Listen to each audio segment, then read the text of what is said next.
Greenfield highway భూ నిర్వాసిత రైతుల ఆవేదన కలకలం రేపుతుంది. జంగారెడ్డిగూడెం మండలం గురవాయగూడెంలో జరిగిన రైతు సదస్సులో భూములు కోల్పోయిన రైతులకు తగిన నష్టపరిహారం ఇవ్వాలని, సర్వీస్ రోడ్లు నిర్మించాలని గలమెత్తారు. ఏలూరు జిల్లా జంగారెడ్డిగూడెం మండలంలోని గురవాయగూడెం గ్రామంలో సమావేశమైన రైతులు గ్రీన్ఫీల్డ్ హైవేలో సర్వీస్ రోడ్లు ఇవ్వాలని డిమాండ్ చేశారు. అధికారులు స్పందించకపోతే చలో ఏలూరు కార్యక్రమం చేపడతామని రైతులు హెచ్చరించారు. ఆగస్టు 4న చలో ఏలూరు కలెక్టరేట్ కార్యక్రమానికి రైతులు పిలుపునిచ్చారు. సర్వీస్ రోడ్లు, అండర్ పాస్లు లేక తమ పొలాలకు జీవనోపాధికి మార్గాలు మూసుకుపోయాయని రైతుల ఆవేదన వ్యక్తం చేశారు. ఎంపీలు, ఎమ్మెల్యేలు, అధికారులు ఈ సమస్యలను పట్టించుకోకపోతే ఈ పోరాటం మరింత ఉధృతమవుతుందని హెచ్చరించారు. వేగంగా ఈ సమస్యకు పరిష్కారం చూపకుంటే హైవే పనులే ఆపేస్తామని రైతులు సంచలన హెచ్చరికలు చేశారు. ఈ సందర్భంగా ఆంధ్రప్రదేశ్ రైతు సంఘం రాష్ట్ర సహాయ కార్యదర్శి కె శ్రీనివాస్, వాంశెట్టి హరిబాబు, దావరపల్లి సత్యనారాయణ, అల్లూరు రామకృష్ణ, తడికిమల్ల గోపాలరావు, జి వెంకటరెడ్డి తదితరులు మాట్లాడారు. గురవాయగూడెంలోని మానవతా కళ్యాణ మండపంలో గ్రీన్ఫీల్డ్ హైవే భూ నిర్వాసిత రైతుల సదస్సు నిర్వహిస్తూ ఉన్నాం. ఈ సందర్భంగా గ్రీన్ఫీల్డ్ హైవే భూ నిర్వాసిత రైతుల యొక్క సమస్యల్ని పరిష్కారం చేయాలని చెప్పి ఆందోళన కూడా చేయడం జరుగుతూ ఉన్నది. గత అనేక సంవత్సరాలుగా గ్రీన్ఫీల్డ్ హైవే భూ నిర్వాసిత రైతులు మాకు న్యాయం చేయండి అని చెప్పేసి పెద్ద ఎత్తున ఆందోళన చేస్తూ ఉన్నారు. ప్రభుత్వాలు మారుతున్నా సరే గ్రీన్ఫీల్డ్ హైవే భూ నిర్వాసిత రైతులకు న్యాయం జరగడం లేదు. ప్రధానంగా కేంద్ర ప్రభుత్వం గ్రీన్ఫీల్డ్ హైవేకు సర్వీస్ రోడ్లు ప్రొవిజన్ లేదని చెప్పి చెప్తా ఉన్నది. మరి సర్వీస్ రోడ్లు లేకపోతే ఇవాళ రైతులు తమ పొలాలకి ఎట్లా వెళ్తారు? ప్రజలు తమ అవసరాలు తీర్చా ఇటు నుంచి అటు కానీ లేదా హైవే రోడ్డు ఎక్కడానికి కానీ అవకాశం లేకుండా చేయడం వల్ల అటు ప్రజలు కూడా ఇబ్బంది పడే పరిస్థితి కనబడతా ఉన్నది. కాబట్టి ఇవాళ గ్రీన్ఫీల్డ్ హైవేకి సర్వీస్ రోడ్లు ప్రొవిజన్ కల్పించాలి, సర్వీస్ రోడ్లు నిర్మాణం చేయాలని చెప్పేసి ఇవాళ రైతుల తరపున, ఇవాళ ప్రజల తరపున మేము డిమాండ్ చేస్తూ ఉన్నాం. దీనికోసం పెద్ద ఎత్తున ఆందోళన చేస్తూ ఉన్నాం.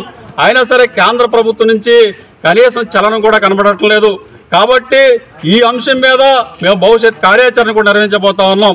అంతేకాకుండా ఇవాళ గతంలో పరిహారం పెంచమని అడిగితే ఆ రోజు జంగారెడ్డిగూడెంలో జరిగిన సదస్సులో మేము ఇచ్చిన పరిహారం తీసుకోండి, మీరు పిటిషన్లు వేసుకుంటే మేము వెంటనే పరిహారం పెంచేస్తామని చెప్పారు. సంవత్సరాలు గడుస్తూ ఉన్నాయి. ఆర్బిట్రేషన్లో పిటిషన్లు వేసుకున్నారు, కానీ వాళ్ళు జడ్జిమెంట్లు ఇవ్వడం లేదు. ఇచ్చిన పిటిషన్లు కూడా కొట్టివేస్తా ఉన్నారు. అంటే పరిహారం పెంచమని రైతులు అడుగుతా ఉంటే పరిహారం పెంచకుండా రైతుల నోట్లో మట్టి కొట్టే పరిస్థితి కనబడతా ఉంది. కాబట్టి 2013 భూసేకరణ చట్ట ప్రకారం ఇవాళ పరిహారం పెంచి ఇవాళ గ్రీన్ఫీల్డ్ హైవే భూ నిర్వాసిత రైతులను ఆదుకోవాలని చెప్పేసి కోరుతా ఉన్నాం. గతంలో గ్రీన్ఫీల్డ్ హైవే భూ నిర్వాసిత రైతులకు అనేక హామీలు ఇచ్చారు. ఇవాళ బోర్లు కోల్పోయిన వాళ్ళకి ఉచితంగా బోర్లు వేస్తామన్నారు. ఇవాళ ఒకవైపు భూమి ఉండి మరొక వైపు భూమి ఉండి పైప్ లైన్ లేకపోతే కనుక కింద నుంచి పైప్ లైన్ ఇచ్చి ఆ రకంగా ఆదుకుంటామని చెప్పారు. అలాగే విద్యుత్ వైర్లు ఇట్లాంటి మార్పులు చేస్తామని చెప్పారు. ఇంకా అనేక హామీలు ఇచ్చారు తప్ప ఏ ఒక్క హామీ అమలు చేయకుండా అడ్డగోలుగా గ్రీన్ఫీల్డ్ హైవే నిర్మాణం చేసి ఇవాళ ప్రజల నోట్ల మట్టి కొట్టే విధానాలని మేము తీవ్రంగా ఖండిస్తా ఉన్నాం. ఎప్పటికైనా సర్వీస్ రోడ్లు ఇతర సమస్యలని పరిష్కరించి గ్రీన్ఫీల్డ్ హైవే రైతులను ఆదుకోకపోతే కనుక మేము చలో కలెక్టరేట్ కార్యక్రమాన్ని, అలాగే పెద్ద ఎత్తున హైవే దిగ్బంధన కార్యక్రమాలు కూడా చేపడతామని చెప్పి ఈ సందర్భంగా మేము తెలియజేస్తా ఉన్నాం. ఏంటంటే 2018లో కలెక్టర్ గారు వివిధ అధికారులందరూ కూడా గ్రామ సభలు పెట్టి రైతులందరూ భూములు మేము ఇవ్వము అంటే, కాదయ్యా మీరు ఇవ్వండి, మీ భూములకి వాల్యూ పెరుగుతుంది, హైవే పెడితే మీ భూములన్నీ కోట్లు అయిపోతాయి, కోటి రూపాయలు అవుతాయి, వాళ్ళు పోయింది మీకు తక్కువ అని మా అందరినీ మోసం చేశారు. మీ అందరికీ సర్వీస్ రోడ్లు ఇస్తాం, మీరు భూములు ఇవ్వండి, ఉచితంగా మీరు గవర్నమెంట్ రేటుకి ఇస్తే మీ భూములన్నీ కోటి రూపాయలు అవుతాయి, ఇంత అవకాశాన్ని మీరు పోగొట్టుకుంటారా, మీరు అంగీకరించకపోతే ఇది ఇంకో పక్కకి వెళ్తుందని మమ్మల్ని ఆ రోజు కలెక్టర్ గారు చాలా మోసం చేశారు, మా అందరిని నమ్మించారు. మరి ఈ రోజున గ్రీన్ఫీల్డ్ హైవే 164 కిలోమీటర్లో ఖమ్మం నుంచి దేవరపల్లి వరకు, ఈ 164 కిలోమీటర్లే గ్రీన్ఫీల్డ్ ఎక్స్ప్రెస్ హైవే కావాలా? మరి అటు నుంచి ఖమ్మం నుంచి హైదరాబాద్ గ్రీన్ఫీల్డ్ హైవే లేదు, వాటి సర్వీస్ రోడ్లు ఉన్నాయి. ఇటు దేవరపల్లి నుంచి వైజాగ్, కల్కట్టా వరకు కూడా సర్వీస్ రోడ్లు ఉన్నాయి. అంటే ఈ 160 కిలోమీటర్లు వెళ్తేనే జర్నీ జరిగిపోతుందా? అది దీన్ని దృష్టిలో ఉంచుకుని అధికారులు కానీ ప్రభుత్వం వారు కానీ ఎవరైనా అధికారం ఉంచుకుని దీన్ని ఆలోచన చేయండి. ఒకసారి ఒక్క నిమిషం మీరు ఆలోచన చేయండి. ఎందుకంటే ఒక 160 కిలోమీటర్లు వెళ్తే జర్నీ జరిగిపోతుందా? అటు ఖమ్మం నుంచి హైదరాబాద్ సర్వీస్ రోడ్లు ఉన్నాయి, ఇటు దేవరపల్లి నుంచి వైజాగ్ కలగడ వరకు సేమ్ సర్వీస్ రోడ్లు ఉన్నాయి. ఈ 160 కిలోమీటర్లు మీరు గ్రీన్ ఫీల్డ్ హైవే చేసి ఎక్స్ప్రెస్ హైవే చేసి ఈ చుట్టుపడిన రైతులందరూ కూడా మోసం చేస్తున్నారు. నట్టేట్లో నోట్లో మన్ను కొడుతున్నారు. ఈ రోజున గురవాయగూడలో కొంగల చెరువు కింద బాడ పూడ్చుకోవాలంటే ఇక్కడ ఎక్కిన తర్వాత ఇదే పక్కన ఎకరం భూమి ఉన్న రైతుకి మధ్యలో 1/2 ఎకరం పోయింది. ఆ పక్కన 20 సెంట్లు, ఈ పక్కన 20 సెంట్లు ఉన్నాయి.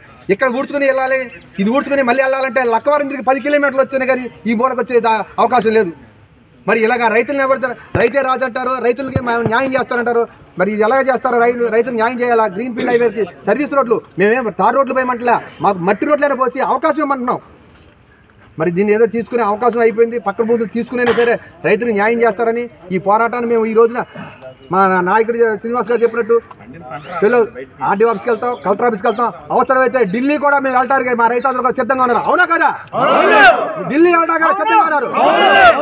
మరి దీని మీద మేము గట్టిగా చర్య తీసుకుంటాం, ధర్నాలు చేస్తాం, ఉద్యమాలు చేస్తాం. అవసరమైతే ఢిల్లీ వెళ్ళి అక్కడ కూడా నిరాహార దీక్ష చేయడానికి మేము సిద్ధంగా ఉన్నాం.